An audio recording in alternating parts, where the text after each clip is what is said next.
Driver কোথায়? Driver কোথায়?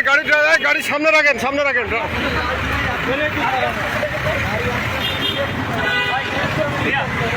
গাড়ি আসতেছে সব, দাঁড়াবো না। এখানে তার স্পিড কত থাকলে সে আমাকে এভাবে মারতে পারে? আপনি মোড়ের মধ্যে এভাবে গাড়ি চালাচ্ছেন কেন? কথা বলি, বলেন। আমার সোজা রোড, গাড়ি টানে, পাশে গাড়ি আসতেছে, আইসা হাত ব্রেক মারছে, আমি ব্রেক মারছি, আমার গাড়ি আমি ব্রেক মারছি, কিন্তু আমার রোড গাড়ি তো আমার ব্রেকে কুলায় না, আইসা লাগিয়ে গেছে। এটা দোষটা কার? দোষটা তো মানে এই যে গাড়িটা আসছে, আমার রোড তো ক্লিয়ার, হুটো জায়গায় ব্রেক করলো। দোষ কার? দোষ কার এখন? দোষ তো হ্যাঁ হুটো জায়গায়। ভাই দোষ কি আপনার? হ্যাঁ, আমি আপনার বলতেছেন না ভাই, আপনার তো ক্লিয়ার রোড ভাই। আমি ভাই ফুল আপনার খরচাটা দিবেন, এলে সাক্ষী আপনি সবাই ভাই। গাড়ি আসছে, আপনি এটা কি কাজ করছেন? বড়টা গাড়িটা ভাই বড় গাড়িটা যাই গাড়ি কোন জায়গার? এই গাড়ি কোন জায়গার? আপনার গাড়ি কোন জায়গার? হ্যাঁ, কেরানীগঞ্জের। গাড়িতে কি আছে? হ্যাঁ, জননী পার্সেলের কুরিয়ার সার্ভিসের গাড়ি। আচ্ছা, আপনি এখানে চাকরি করেন ড্রাইভার হিসাবে, আপনার গাড়ির কাগজপত্র আছে?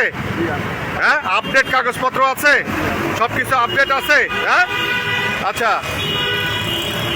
এখন এখানে কি ক্ষতি হয়েছে দেখেন তো, ওনার কি ক্ষতি হয়েছে? আমি ব্যথা পাইছি, আমি ক্ষমতা নাই। আপনারা থেকে সব লাগাই দিবেন ভাই, প্রত্যেকটা পার্সেন্ট দাম 20,000-30,000 উপরে। একটা কথা আমি শুনবো না। আপনার পার্সেন্ট কুরিয়ার আপনার আছে, জননিক আছে, আপনি এই গাড়ির দেখছেন, নাম দেখছেন, রয়্যাল এনফিল্ড, বোঝেন আপনি? দেখছি আপনি এই গাড়ি সম্পর্কে ধারণা আছে আপনার? গাড়ি সম্বন্ধে আমার ধারণা নাই, তবে আমি আপনার একটা কথা বলি।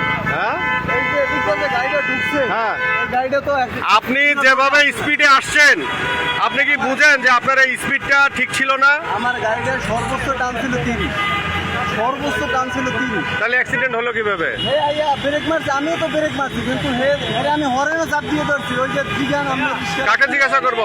তুমি এই রাস্তায় 70-এর উপর স্পিডে থাকবাই কেন? তুমি 70-এর উপর স্পিডে থাকবাই কেন? তুমি ব্রেক করে কমাতে পারো না?